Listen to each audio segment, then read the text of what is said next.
ইনকিলাব মঞ্চের মুখপাত্র শহীদ ওসমান হাদি আমাদের মাঝে নেই। এটা আসলে আজকের খবর না। যখন প্রথম এই ঘটনাটা ঘটেছিল, এটা ঢাকা মেডিকেলে যখন অপারেশনটা হয়, সেখানে এক অপারেশনে থাকা এক ডাক্তারের সাথে কথা হয়েছিল। তিনি যেটা বলেছিলেন যে এটা আসলে মানে বাঁচার সম্ভাবনা একেবারে নেই বললেই চলে। তারপরে মূলত তারা ইউনাইটেড হসপিটাল, এই এভারকেয়ার হসপিটালে যেটা নিয়ে গিয়েছিল একটা বেটার লাইফ সাপোর্ট দেওয়ার জন্য, এর বাইরে কোনো কিছু না। তো দেখেন, এই ঘটনাটা কিন্তু আমি যেহেতু জানি বা অনেকেই জানে, তার মানে সরকারের কাছে ছিল। সে যে মারা যাবে এটা সরকার বুঝতে পারছিল। তারপরেও তার যে খুনি, সেই খুনিকে বাঁচানোর জন্য সরকারের গোয়েন্দা সংস্থা, বিশেষ করে ডিজিএফআই এর কয়েকজন কর্মকর্তা, তারপরে ওর নাম কি, সেলিম আজাদ, ডিএমআই, এরা বৈঠক করে, এই খুনের আগে তারা বৈঠক করে খুনিকে মানসিকভাবে শক্তি দেওয়ার জন্য, তার বের হয়ে যাওয়ার জন্য, তাকে নিরাপদে ভারতে পাঠানোর জন্য কি কি করতে হবে আমরা এখনো নিশ্চিত না। এই ডিজিএফআই দেয়া কথাবার্তা আমরা বিশ্বাস করি না। তারা বলছে যে সে পালিয়ে গিয়েছে। সে আদৌ পালিয়ে গিয়েছে কিনা এখনো পর্যন্ত আমরা জানি না। হইতে পারে ফয়সাল মাসুদ সে দেশেই আছে এবং ডিজিএফআই তাদেরকে বাঁচানোর জন্যই তাদের নিয়ন্ত্রিত বিভিন্ন লোকজনকে দিয়ে তারা এটা বারবার বলানোর চেষ্টা করছে যে এই মুহূর্তে তিনি পাস হয়েছেন, এই মুহূর্তে তিনি চলে গেছেন, এই মুহূর্তে তিনি কোথায় কি করছেন, সবকিছু জানেন। শুধু এইটা জানেন না যে তিনি যে পালিয়ে যাচ্ছেন। তা আপনারা এত কিছু যেহেতু আপনারা সোশ্যাল মিডিয়াতে দিচ্ছেন, ধরেন আমি একজনের নাম বলি, যেমন জুলকারনাইন সায়ের, উনি ওনার ফেসবুকে করেছেন। এটা তো আর ওনার তথ্য না, ওনাকে নিশ্চয়ই গোয়েন্দা সংস্থায় দিয়েছে ওনাকে, এবং ওনাকে যে তথ্যটা দেওয়া হয়েছে সেটা গোয়েন্দা সংস্থা জেনেই দিয়েছেন। তাহলে গোয়েন্দা সংস্থা আগে কেন ওনাকে দেন নাই যে এই জায়গা দিয়ে পালিয়ে যাচ্ছেন বা এইভাবে খুন হবেন, এখানে এই হচ্ছে, এগুলো দিতে পারেন নাই। ওনারা যাওয়ার পরে তারপরে ওনার সোশ্যাল মিডিয়াতে উনি কার কার সাথে যোগাযোগ করছেন, হোয়াটসঅ্যাপে কাকে কাকে ছবি পাঠিয়েছেন, সেই তথ্য তিনারা বিভিন্ন জনকে দিচ্ছেন। সেটা জুলকারনাইন সায়ের সহ আরো নিশ্চয় অন্যান্য অনেক সাংবাদিকদেরকে তারা দিয়েছেন, কিন্তু তার আগে তারা দেয় নেই। মানে হচ্ছে এই ঘটনার সাথে আমি যতটুকু শুনেছি, স্বরাষ্ট্র উপদেষ্টা জাহাঙ্গীর, এটা হচ্ছে গিয়ে পিলখানা হত্যাকাণ্ডের পুরো ধামাচাপা দেওয়ার মূল হোতাদের মধ্যে এই জাহাঙ্গীর একজন। প্রচন্ড দুর্নীতিপরায়ণ এবং আনস্মার্ট, একটা অদক্ষ, একটা অথর্ব একটা অফিসার ছিল। এই অথর্ব এই পিলখানা হত্যাকাণ্ডের ঘটনা নিয়ে ব্রিগেডিয়ার পর্যন্ত গিয়েছিল, তা না হলে তার ফুল কর্নেল হওয়ার যোগ্যতাও নাই, কোনো দিক থেকেই নাই, কোনো দিকে। এর মতো এরকম মানে মানে এই কুখাদ্য আর্মি অফিসার, যে খুব খারাপ অফিসার, সেটাও মনে করেন যে এর মতো এরকম কুখাদ্য আমার জীবনে আমি কোনোদিন দেখি নাই। তার সাথে দুর্নীতিপরায়ণ, খালেদা জিয়ার কে দেখতে গিয়েছে এভার কেয়ারে, তার পাশে তার মেয়ে, তার বউকে নিয়ে গিয়েছে, দাঁত কেলিয়ে হেসে সেলফি দিচ্ছে। আরে ভাই, তোর তো বুঝতে হবে, এইটুক জ্ঞান তো তোর থাকা উচিত। জ্ঞান তো নাই, থাকবে কেমনে? এটা সে এখানে গিয়ে এটা করেছে। টাকা পয়সা তো আছে, ধরেন এই 5 তারিখের পর থেকে যে পরিমাণে টাকা তারা কামিয়েছে, সারা জীবন 14 গোষ্ঠী বসে খাইতে পারবে। এই দাঁত তো সবসময় কেলাই থাকে। এখন টাকা পয়সা হয়েছে না, এরা এই খুনের সাথে জড়িত, এবং ডিজিএফআই সরাসরি এই খুন এক্সিকিউট, প্ল্যানিং, আফটার এফেক্ট, যা যা করা দরকার সবকিছু ডিজিএফআই বসে বসে করেছে। অতএব ডিজিএফআই চিফ যিনি আছেন, তাকে অবশ্যই পদত্যাগ করতে হবে, তাকে সরাইতে হবে, সরাইয়া তারপরে এখানে অন্য কাউকে দিতে হবে।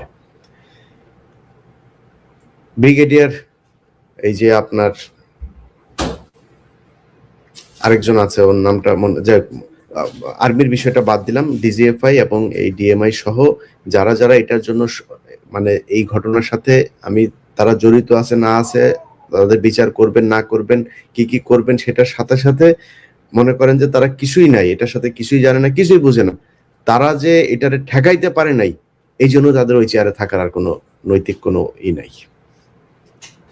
এরপরে হচ্ছে স্বরাষ্ট্র উপদেষ্টা, স্বরাষ্ট্র উপদেষ্টা ধরেন এই গেল কয়েকদিনের ভেতরে যদি আপনি বাংলাদেশের আইন শৃঙ্খলা পরিস্থিতিটা দেখেন, আরে বেটা স্বরাষ্ট্র উপদেষ্টা তুই তো কনস্টেবল হইতে পারবি না।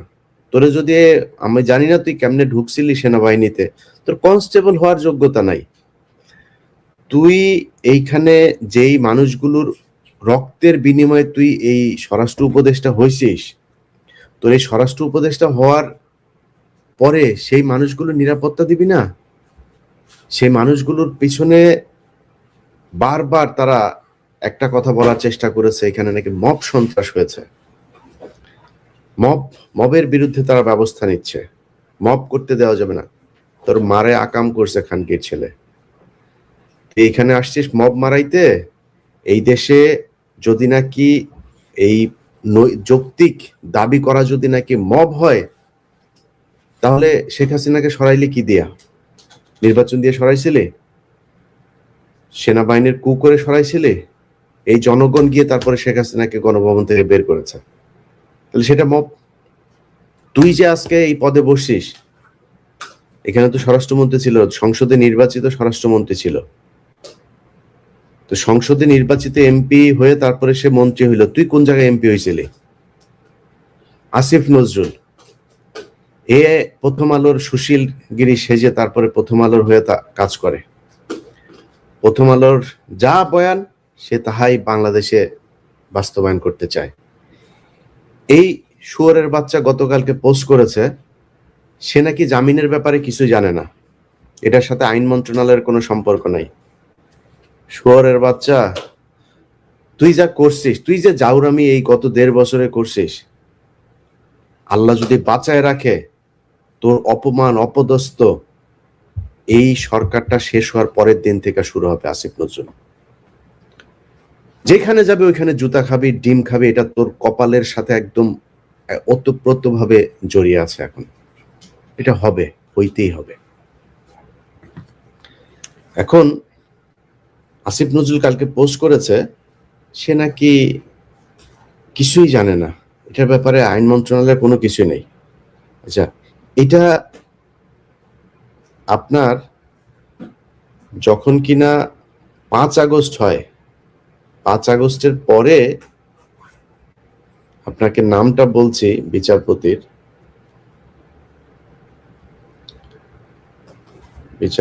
নামটা হলো শেখ তাহসান আলী। আপনাদেরকেও শুয়োরের বাচ্চার ছবিটা দেখাই। এই খানকির ছেলে, ওর মা দৌলতদিয়াতে গিয়া তারপরে বিভিন্ন বেটাদের সাথে আকাম করে ওরে পয়দা করছে। এটা একটা আরেকটা জাউরা, ওই যে কয়সার কামাল, ওই শুয়োরের বাচ্চা গত 15 বছরে একবার ধরা খাইছিল শাহবাগে, সেটাও এক মাগি নিয়ে, গাড়ির মধ্যে এক মাগিরে নিয়ে লাগাইতে গিয়া পুলিশ তারে ধরছিল, এরপরে মুসলেকা দিয়ে তারপরে বেরিয়েছে। সেটারই সে বলেছে তাকে নাকি সরকার ধরেছে। এবং এই মোটামুটি মানে আমি জানি না, তারেক রহমানের অনেক কিছু আমার খুব ভালো লাগে, কিন্তু তারেক রহমানের আশপাশে সব মাদারচোদ, ওইখানে সব মাদারচোদ তারেক রহমানের আশপাশে। কেমনে যায়? ওই যে আরেকটা আছে ওয়াহিদুজ্জামান অ্যাপোলো, এখন কি ছেলেরা সব করে শুয়োরের বাচ্চা। এই শুয়োরের বাচ্চাগুলো সব পাশে পাশে গিয়া তারপরে এদেরকে, এই কায়সার কামাল আর এই শুয়োরের বাচ্চা, এই দুইটাই মিলে এই এর বেঞ্চে আপনার এই হাইকোর্ট থেকে ইয়েটা ও জামিনটা হয়েছে। এই আজকে যে হাদির করা হলো, হাদিকে যে মারা হইলো, এই তো জেলে থাকার কথা। আগের মামলার তদন্ত কর্মকর্তা বাদী, তারা এই ফয়সাল মাসুদ সে যে ছাত্রলীগ করতো সেটা উল্লেখ করে নাই। উল্লেখ কেন করে নাই? আগের থেকে প্রিপারেশন, যে উল্লেখ করলে তার তো জামিন হবে না, জামিন নিতে কষ্ট হবে আওয়ামী লীগ যদি হয়। সে ডাকাতির মামলায় অস্ত্র সহ আটক হয়েছে, কেন্দ্রীয় কমিটিতে সে পদে ছিল, সে জামিন পাইলো কিভাবে? তারে জামিন দিয়েছে। এখন আসিফ নজরুল কিছু জানে না। আসিফ নজরুল খানকির ছেলে, তুমি যে বিচারপতিদেরকে যে তুমি করলা, তুমি যে নিয়োগ দিলা, বিচারপতিরা তোমার মার শাটার ভিতর দিয়ে আসছিল, মাদার চোদ কোন দিক দিয়ে আসছিল? শুয়ারের বাচ্চারা কোথাকার, গায়ে লাগে না খানকির ছেলেরা? এই মানুষগুলো রক্তের উপরে দাঁড়ায় তারপরে তোরা উপদেষ্টা হইছিস, তোরা বড় বড় পদে বিচারপতি হয়েছে। এই খানকির পোলা, এই যে তাহসান, শুয়ারের বাচ্চা 5 তারিখের পরে সেইখানে এই তাকে বিচারপতি নিয়োগ করা হয়েছে। জামিন দিয়ে দিছে। সে যার রক্তের বিনিময়ে বিচারপতি হইল, সেই লোকটারে, সেই মানুষগুলিরও খুন করার জন্য খুনিরে সে জামিন দিল। এবং এরপরে তার কি হবে? এরপরে সে বের হয়ে যাবে, চলে আসবে, সবকিছু তাদের প্রি প্ল্যান্ড। এইভাবেই হয়েছে। এখন ভাই মানসিকভাবে আসলে খুব বিধ্বস্ত অবস্থায় আছি ভাই। বিশ্বাস করেন, 5 তারিখের পর থেকে আজকে পর্যন্ত আসিফ নজরুলের সাথে আমার কোনো ব্যক্তিগত সমস্যা আছে, স্বরাষ্ট্র উপদেষ্টার সাথে আমার ব্যক্তিগত সমস্যা আছে, এই কয়সার কামাল আমার সাথে ভালো সম্পর্ক ছিল, এই অ্যাটর্নি জেনারেল খুব ভালো সম্পর্ক ছিল। আরে ভাই তোরা মানুষের চোদা রে, মাদার চোদেরা, মানুষের চোদা তোরা। মানুষ তোর মারে লাগায়া জন্ম দিছে এই দুনিয়ার ভিতরে। যদি তাই হইতো তুই তোরা মানে এই কাজগুলি করলি কিভাবে? একটা মিনিমাম একটা মানে এই মানুষের যেই এই থাকে, মানে বর্ডার লাইন থাকে, এইটুক মনুষ্যত্ববোধ তোরা দেখাইস যে টাকা পয়সার অভাব আছে। কয়সার কামাল বস্তায় ভরে ভরে টাকা নিয়ে গিয়েছে, বস্তায় করে করে এই কোর্ট থেকে টাকা নিয়ে গিয়েছে। আর কত টাকা লাগবে তোদের? কত টাকা দরকার আছে নাকি আরো? তোরা আওয়ামী লীগের লোকজন রে গড়ে পর্দায় সমানে জামিন করাইছিস। আসিফ নজরুল খানকে বলা সুরে বাচ্চা, কয় টাকা লাগবে রে তোর? আরো কত হাজার কোটি টাকা দরকার আসিফ নজরুল তোর বাঁচার জন্য, আরো ভালো থাকার জন্য। বল কত মাগি লাগবে, কি লাগবে বল, নিয়ে তারপরেও যা, দেশটারে শান্তিতে থাকতে দে। ওই এক ইউনুস খানকির বলা, এই মাথার চোদ ইউনুস শুয়ারের বাচ্চা হালা সারা জীবন হইলো গিয়ে ওয়েস্টার্ন লাগাইছে, মদ খা মদখোর শুয়ারের বাচ্চা বাংলাদেশে নিয়ে সুদের ব্যবসাটা করে ওরে দিছিল শান্তিতে। শান্তিতে নোবেল খারাপ আমরা জানি না। এই শুয়ারের বাচ্চা এই ওই রুমে যত এই শুয়ারের বাচ্চা করছে কি, ওরে এই যে আসিফ আর মাহফুজ দুইটা মন্ত্রণালয় ছাড়লো 2 দিন আগে। দুইটা মন্ত্রণালয় ছাড়ার পরে এই 2 মন্ত্রণালয়ের ভিতরে একদম এই উপদেষ্টা পরিষদের সবচাইতে বড় চোর যেটা আসিফ নজরুল আর রেজওয়ানা, এই সবচেয়ে বড় চোর, এই বড় চোর দুইটারে 2টা মন্ত্রণালয় দিল। কেন রে ইউনুস, তোর আর কোনো বাপ ছিল না? হ্যাঁ বলে কিচ্ছু বুঝে না, বলে বিশাল আকারে কিছুই বুঝে না, সারা দুনিয়া হোগা মাইরা যায়, বাংলাদেশে কেমন তুমি কিছুই বুঝো না? আমরা বুঝি না এগুলি, আমরা ওয়েস্টে থাকি, ওয়েস্টের এদের কথাবার্তা চরিত্র আমরা বুঝি না এগুলি। তুমি তো ওই চরিত্রই পাইছো। মুখের কথা আর ভিতরের কথা এক না। যায়া চোরেদের নিয়ে করছে। ইউনুসের গোটা পরিবারের যত সুযোগ সুবিধা দরকার সব তারা নিচ্ছে। এই সব কিছুর দায়ী এই ইউনুস কুত্তার বাচ্চা,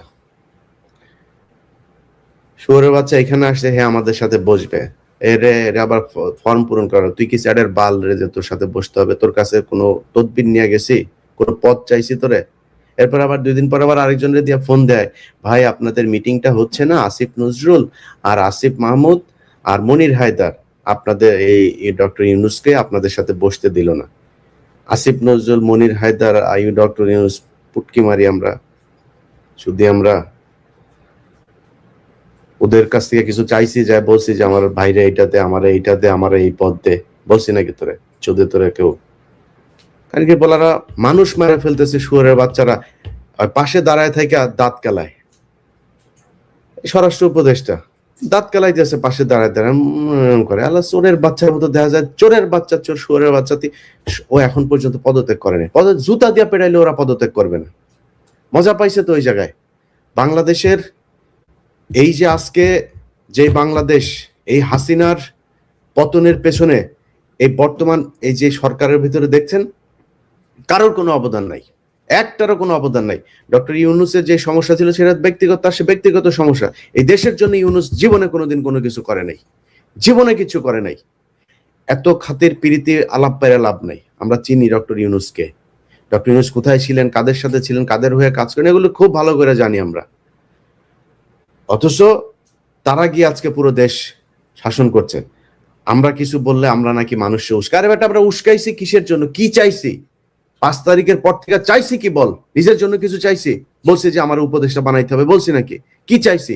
চাইছি আওয়ামী লীগের লোকজনের জামিন হবে না, চাইছি এই যে পোলাপানগুলো যারা কিনা মারা গিয়েছে তাদের যাদের চিকিৎসা হয়, যারা মারা গিয়েছে তাদের এই ক্ষতিপূরণ হয়, যারা বেঁচে আছে তাদের চিকিৎসা হয়, এগুলোই চেয়েছে। এর বাইরে কি চেয়েছে? এই বিডিআর এর লোকগুলো, আরে ভাই পিলখানা হত্যাকাণ্ড করছে কারা আর আপনি ধরে রাখছেন কাদেরকে?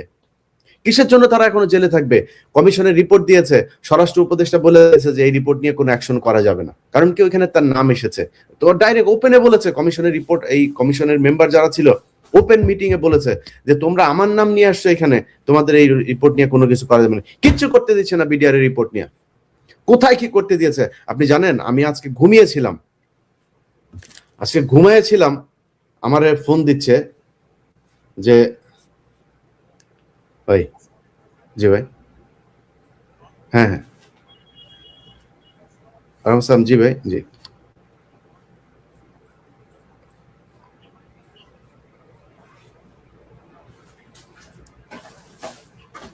যা দরকার ভাই, যা লাগে করা হবে, যেটা দরকার হয় সেটা করা হবে, যা লাগে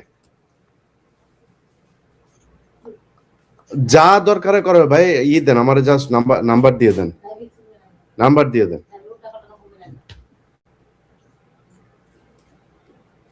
ওকে ওকে, ঠিক আছে ঠিক আছে ঠিক আছে ঠিক আছে, নাম্বারটা দেন আমার। এই এই দেশ এই দেশ স্বাধীন করেছে যারা, তাদের হাতে থাকবে দেশ। তারা যা বলবে, যেভাবে বলবে সেভাবেই চলবে দেশ। এবং আগামীকালকে বাংলাদেশের প্রতিটা মানুষের কাছে অনুরোধ, ভোরের সূর্য এখন রাতের বেলা, অনেক মানুষ, হাজার হাজার মানুষ এরই মধ্যে সেখানে জড়ো হয়েছে। ভোর সূর্য ওঠার আগে আপনারা শাহবাগে জড়ো হবেন।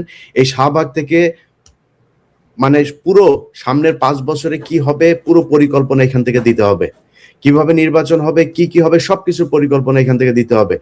প্রথম আলো, আরে ভাই আশ্চর্য একটা বিষয়, আপনি খুনি, এই যে ওর এখানে কয়েকজন রিপোর্টার আছে, টিপু সুলতান, এই যে মতি টতি, এগুলোর ব্যাপারে সরাসরি তারা ইয়ের সাথে ছিল। সন্তোষ শর্মা এখনো কালবেলায় অফিস করে বাংলায় ভীষণে, এই যে জুবায়ের টুবায়ের এগুলো। আর ভাই এক একজনের নামে 4টা 5টা করে খুনের মামলা, এরা ওপেনে অফিস করে। এটা কি ফাইজলামি নাকি? একটা ওপেনে অফিস করে তারা, একবারের জন্য আটক করা হয়নি, একটা মানে তামাশা চলে এসছে। তাহলে বলেন কেউ মারা যায় নাই জুলাইতে? যদি মারা যায় এটা বিচার করেন, কত দ্রুত করতে চান, কত বিচারক নিয়োগ দিতে চান, কি করতে চান, কেমনে করতে চান, বিশেষ আদালত করতে চান, করেন, কিন্তু বিচার করেন। যদি তারা নির্দোষী হয় তাদের ছেড়ে দেন। অথচ নির্দোষ অনেক মানুষজনরে সেখানে করে রাখা হয়েছে, আর দোষীদেরকে বাইরে আরামসে তারা ঘুরে বেড়াচ্ছে। কোনো ব্যবসায়ীরা তারা পাশে নিয়ে ঘুরে, কোনো ব্যবসায়ীর পিছনে লাগে। আরে ভাই, যদি ব্যবসায়ীরা আপনি কিছু না বলেন তো সবাই ছাড়েন, এটা আটকানোর আছে, ওইটা ছাড়া আছে, ওরে সাথে নিয়ে, ওরে বগলে নিয়ে ঘুরে, যার সাথে যেমন মনে চায় তেমনি ঘুরতেছে। বাংলাদেশের মানুষের কাছে অনুরোধ থাকবে, ভাই আপনাদের এই যে আজকে যে অবস্থা, এই অবস্থার জন্য ইউনুস দায়ী, এই সরকার দায়ী, এই সরকারকে এর ব্যবস্থা করতে হবে। এই যে হাসনাত, সারজিদ সহ নাহিদ, একজনও তো নিরাপদ না। আজকে একজন মেয়ে মারা গিয়েছে, তার লাশ যেভাবে ঝুলানো আছে, আমি জানি না, যেহেতু জানি না, না জেনে বলতে পারছি না সে আত্মহত্যা করেছে কিনা, বাট তার লাশ যেভাবে ঝুলানো আছে, এই মেয়ে গত আমাদের এই 32 নম্বর এই আগের দিনের প্রোগ্রামে এই মেয়েটা ছিল, সেই মেয়েটাকে আজকে ঝুলিয়ে মারা হয়েছে একটা একটা করে। যেদিন হাদিকে মারা হলো সেদিন রাতেই উত্তরাতে 2টা ছেলেকে কোপানো হয়েছে। তারা মিছিল থেকে ফিরছিল, এটার বিক্ষোভ মিছিল ছিল হাদির হত্যাকারীকে আটকের দাবিতে, সেখান থেকে যাচ্ছিল, 2টা ছেলেকে কোপানো হয়েছে। একটা একটা করে প্রতিটা মানুষকে এভাবে মারা হবে। ভাই যদি মব বলেন, মব যা মনে করেন তাই। ভাই আপনার আশপাশে যেসব আওয়ামী লীগের লোকজন আছে, সরকার যেহেতু বিচার করবে না, যে আওয়ামী লীগের লোক যাদেরকে পুলিশ ধরছে না, আপনি কনফার্ম যে সে আওয়ামী লীগ ছিল, যদি বাঁচতে চান ওদেরকে যা করা সেটা করতে হবে। এই আওয়ামী লীগের যারা যারা জামিনে আছে, ওদের যারা আপনার বাড়ির আশপাশে আছে, যাদের বাড়িঘর আছে, যেখানে যা করা দরকার সেটা করতে হবে। যাদেরকে আপনি দেখবেন অফিস করছে এখন পর্যন্ত, যাদের যা করা দরকার সেটা করা হবে। আপনাদেরকে আজকে একটা বিষয় নিয়ে, আমরা এই ঘোষণাটা আরো অনেক পরেই দিতাম, আমরা একটা মুভমেন্ট করছি। এই মুভমেন্টে বাংলাদেশের অনেক পরিচিত মুখ, যারা দেশপ্রেমিক, যারা এই গত 15 বছর নির্যাতনের শিকার হয়েছে, তাদেরকে নিয়ে এই বাংলাদেশ আজাদি মুভমেন্ট, তো এই বাংলাদেশ আজাদি মুভমেন্টের একটা কমিটিও তৈরি করা হয়েছে, একটা কনস্টিটিউশনও করা হয়েছে। এটার মূল যে কারণে করা হলো সেটা হচ্ছে যে হাদি মারা যাওয়ার, যেই মানে গুলিবিদ্ধ হওয়ার যে ঘটনা, সেই ঘটনার পরে আমরা মনে করলাম না, এইভাবে মরতে দেওয়া যাবে না, একটা প্ল্যাটফর্ম থাকতে হবে যেখানে সবার অভিভাবক থাকবে, সেখানে তারা কিছু কিছু জায়গায় আমরা কোনো পলিটিক্যাল কে নির্বাচনে আসবে, কে নির্বাচনে যাবে, কেমনি নির্বাচন হবে, এগুলো নিয়ে আমাদের কোনো মাথা ব্যথা নেই। কিন্তু ভারতের ব্যাপারে, এই ভারত শুরু থেকে আজকে পর্যন্ত আমাদের এই দেশের পেছনে ছিল, আমাদের সব সময় আমাদের দেশে অশান্তি তৈরি করে রাখা, আমাদের দেশপ্রেমিকদেরকে হত্যা করা, সব জায়গায় ভারত ছিল। অতএব এই ভারতের ব্যাপারে আমরা এক থাকবো এবং ভারতের ব্যাপারে বিভিন্ন সিদ্ধান্ত এই বাংলাদেশ আজাদী মুভমেন্ট আপনাদের সামনে নিয়ে আসবে এবং তাদের এখানে যারা যারা আছে তাদের নামগুলো আপনারা জানতে পারবেন। এটা হয়তো কালকের ভেতরেই আপনাদের সামনে চলে আসবে এবং এই যে কালকে শাহবাগে যেটা হবে সেখানেও হতে পারে, আমি এখনো জানি না, তাদের মিটিং চলছে এখন পর্যন্ত, তারা কালকে হয়তো আপনাদেরকে সেই ঘোষণা দেবে। তো আপনাদের কাছে অনুরোধ থাকবে ভাই, যে যে জায়গায় আছেন, কে মব বললো আর কে কি বললো জানার দরকার নাই। আপনার জীবনে নিরাপত্তা আপনার। এই দেশ আসিফ নজরুল স্বাধীন করেনি, এই দেশ ডক্টর ইউনূস দেশেই ছিল না, এই দেশে স্বরাষ্ট্রমন্ত্রী এই উপদেষ্টা হয়েছে, চিনেন নাকি তারা? এই রেজওয়ানা সারা জীবন নিচতলা ভাড়া দিয়ে খেয়েছে, এখন তো বুড়া হয়ে গেছে, এখন হয়তো ওইভাবে আসিফ নজরুল ছাড়া কেউ খায় না। এখন ও সারা জীবন টাকা পয়সা এই বিদেশিদের কাছ থেকে পয়সা পাতি নিয়ে এভাবে চলে, কোনোদিন তার কোনো সমস্যা হয় নাই, কখনোই তার কোনো সমস্যা হয় নাই। বলেন এই 15 বছরে কি হয়েছে? আদিলুর ভাই কয়দিন জেলে ছিল, সে আদিলুর ভাইদের দেখেও এখন মাথা ঘুরায় যে ভাই কি কি করেন কি ভাই? আরে ভাই, আপনাদের হাতে দেশটা দেওয়া হইলো, সেই দেশটারে এইভাবে ধ্বংস করে দিলেন। একটা বিপ্লব, এরকম বিপ্লব সারা পৃথিবীতে কোনোদিন কেউ করতে পারে নাই। পুরো একটা দলের সব কটারে দেশ থেকে যেতে বাধ্য করেছে এই দেশের সাধারণ মানুষ।